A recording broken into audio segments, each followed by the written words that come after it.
I saw his hand hesitate at my daughter's coat, a fraction too long. The smile stayed polite. The eyes didn't. "You're outdated. We're done here," the CEO had hissed months earlier, sliding papers across marble like a receipt. I had answered the same way I always do when someone underestimates me. Quietly. Understood.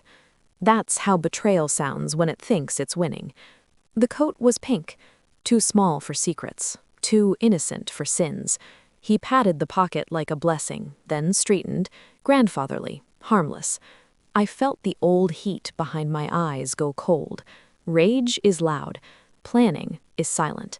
I didn't accuse him. I didn't flinch. I kissed my daughter's hair and asked if she wanted juice.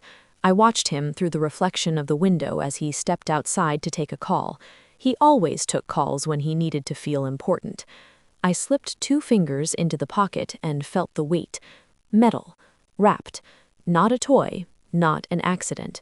I transferred it to his glove box with the tenderness of a surgeon, left no trace, closed the door, locked it, returned the keys to the bowl where he'd left them. Then I waited. Waiting is a discipline. I learned it the hard way. Once I trusted him. I trusted the dinners, the toasts, the way he called me family like a credential. He funded my startup when no one else would. He said he believed in me. What he believed in was leverage. I married into a house built on favors and silence. He taught me how power hides. He also taught me how it panics. The first crack came when I audited the retirement trust he'd insisted I manage for experience. Buried clauses. Voting rights triggered by termination without cause. He fired me in a boardroom full of men who smiled like knives. Thought he'd ended me. He activated me. By Monday morning, the board convened an emergency meeting. Who just fired the person who owns 76% of the shares? He never forgave me for that. He smiled, but it went wrong at the edges. When men like him lose, they look for smaller targets, softer ones. My daughter laughed in the living room while he paced the driveway, voice dropping, hand slicing the air. I counted breaths. I had already called my lawyer. I had already flagged the car with a courtesy request to a friend who owed me one. I had already learned how fast a lie collapses when it thinks it's alone. 2 hours later, the doorbell rang. They were polite. They always are when they know they're right. They asked whose vehicle was parked out front. They asked if anyone else had access. They asked if there were children in the house. I told the truth. Truth is a scalpel. He came in blustering, indignant. He laughed when they asked him to open the glove box, laughed until the metal spoke. The room changed temperature. Sound went thin. My daughter looked at me. I nodded. She went to her room. That mattered more than the spectacle. He tried to speak. He always did.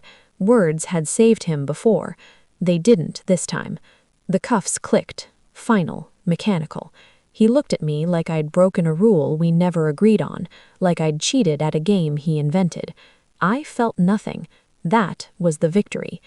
At the station, he called my husband, then his lawyer, then me. I didn't answer.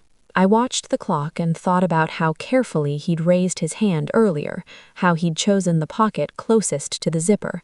A man meticulous enough to incriminate a child is meticulous enough to incriminate himself. The fallout was surgical. Restraining orders don't scream, they arrive. Assets freeze without drama. Boards vote. Doors close. Names move from invitations to footnotes. In the quiet after, my husband asked how I knew. I told him I didn't. I told him I watched, that I believed what I saw. Trust is earned in moments like that. He nodded. He understood the cost of not acting. I replayed it once, alone. The weight in my palm, the click of the glove box, the sound of metal finding its owner. I didn't feel righteous. I felt precise. Justice isn't loud. It doesn't need applause. It needs timing. People think revenge is about fury. It isn't. It's about restraint, about letting someone walk themselves into the light they've been avoiding, about protecting what's yours without asking permission. He thought I didn't see him. He thought I was still the grateful son-in-law, the expendable executive, the quiet man at the table. He was wrong on all counts. I don't regret it. I regret only the lesson it taught my daughter, that some smiles are rehearsals.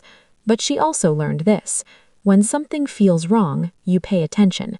When someone crosses a line, you move it back, calmly, completely.